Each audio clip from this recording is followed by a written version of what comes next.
Hello বন্ধুরা, আবার একটি নিউ ব্লগ নিয়ে আপনাদের সামনে চলে এসেছি। পরশপুর থানা কোঅপারেটিভ রাইস মিলের ব্যবস্থাপনায় যে রক্তদান শিবির চলছে, সেই রক্তদান শিবিরে চলে এসেছি।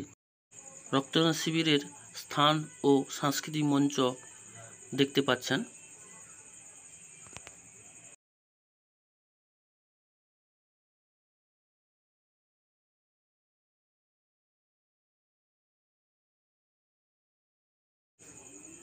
রক্তদান পর্ব চলছে, মহৎদান।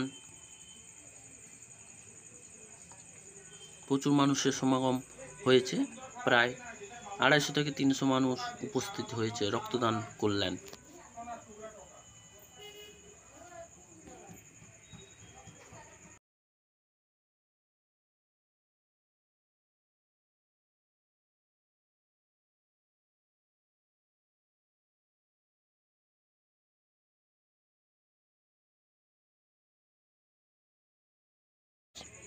বিভিন্ন ফলের গাছ বিতরণ চলছে। দুপুরের আহার চলছে, আহারের স্থান। আজ এই পর্যন্ত। ধন্যবাদ, ভালো থাকবেন। যদি ভালো লেগে থাকে লাইক, কমেন্ট, শেয়ার, সাবস্ক্রাইব করবেন। পাশে আছেন, পাশে থাকবেন, এইটুকু আশা, আস্থা, ভরসা রইল। ধন্যবাদ।